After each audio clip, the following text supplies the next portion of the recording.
pull 2 shots on one showing, which is not allowed, but you know, that's the rules, and I have to play by the rules, and I did what I had to do, and I got disqualified just because of that. As a result of Martin's disqualification, the team standings changed dramatically. The Swedes dropped from 3rd to 10th, and it was now a showdown among Italy, the U.S., and France as the runners gathered at Coda di Casa for the start of the run. The dramatic change in temperament required the shoot earlier, steady nerves, and now the run. Bob, how do you get yourself up for this just after 4 hours? Well, Arthur, you tell yourself it's the Olympics, and this is a one-in-a-lifetime chance, and that's how you do it. And Masala's out of the gate first as the leader in points after 4 events. A handicapped staggered start. He'll be followed by Rasmussen in 2nd place. There he goes. Handicap time 8.66 seconds after the starter. Mike Storm, United States. And this is the first time they'd used that staggered start in the Olympics. They see the runners based on their previous point total to date, and they handicap them such that when the runner pulls up to the runner ahead of him, he's equal to him in points. And so it all boils down to whoever crosses the finish line first wins all 5 events. You can see the Italians really going for the goal here. A very rugged 4,000-meter course to be traversed. Seems strange, Bob, that whomever passes and comes in first place wins this race and the gold medal individually. Runners coming out of the starting blocks. Rasmussen there now, 8 seconds behind Masala, but trying to catch him and pass him for the gold. There's Glanesk out, number 19, the second American out, just beginning his race. About a quarter of the way into the race, Masala maintained his lead over Rasmussen, which was surprising because Rasmussen is the stronger runner of the two. At about 1,200 meters, Storm made a move on Paul Four, passed him at the 1,200-meter mark. To 3rd place now. Daniele Masala still leading on the uphill portion of this 4,000-meter course, looking behind his shoulder to see if Rasmussen is catching up. I think everybody was surprised at this point to see Masala still in first place. And I think the strategy was to go out very hard and keep ahead of Rasmussen just as long as he possibly could. He knew if Rasmussen caught him early, he wouldn't have much chance of beating him at the end. Rasmussen seemed to be saving himself for something. The weather out there was, in one word, torrid. Temperature in the high 90s. And the 34-year-old Losey, in what is certainly his last Olympiad as a pentathlete, trying desperately to help the U.S. win a medal. All the athletes had trouble with the heat. Most of them came from climates that averaged 20 degrees cooler than Los Angeles.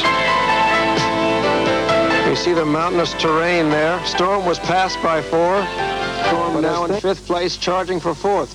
But the race ahead of him was Carlo Massulo of Italy in the dark shorts versus Richard Phelps of Great Britain. Coming over the hill, Daniele Masala of Italy still held the lead. Rasmussen just behind. Bob, Masala must know that Rasmussen, a stronger runner, had to be catching up. Well, I think Rasmussen's the one who's worried here. He expected Masala to come back to him. Rasmussen's the better runner, and it hadn't happened. And so now he has to make a move. He's running out of time. Coming around the stands now in the home stretch. A right-hand turn, then a left for the finish. There's a battle for 3rd between Massulo and Phelps. Phelps is trying to put some distance on him. The speed picking up, obviously. They had saved something for the finish. Massulo trying to stay close. Now 200 meters from the finish. Masala tried to hold his lead. Rasmussen knew he was a stronger runner. A dash for the finish. Near exhaustion, both runners picking up the speed, both after a gold medal. They had to make a quick turn here. It's just sheer guts here. And Masala sprints forward as Rasmussen slips in the sand, the same sand the horses rode in the day one. Rasmussen did regain his composure, finished for 2nd, a quick hug. But there was a dash for 3rd. Massulo had sprinted by Phelps. Rasmussen on the ground. There's Massulo coming in for 3rd place, raising his arms in a gesture of victory. And guaranteeing the Italian win in the team competition. Sewed it up for Italy, and Richard Phelps finished 4th. And then into the stadium came Michael Storm, who finished 5th, assuring the U.S. a silver medal for the first time since 1964. And from experience, Arthur, I'll tell you, these guys are pretty tired. Well, they looked exhausted. As Paul Four from France comes in 6th. Michael Storm regaining his composure there. And after 4 comes Cisnega, about to collapse. Michael Storm, exhausted, was wondering, though, whether or not his finish was good enough for a medal. Walking around dazed. Ivar Cisnega, boy, these guys were really tired. The finish area was filling up with runners. Back on the course, Andy Young had just passed Greg Losey, but Greg's digging down. He knows that every stride, every step is important to determine that team championship. Losey also knew he didn't have a good shoot in the morning, and he was trying desperately to make it up.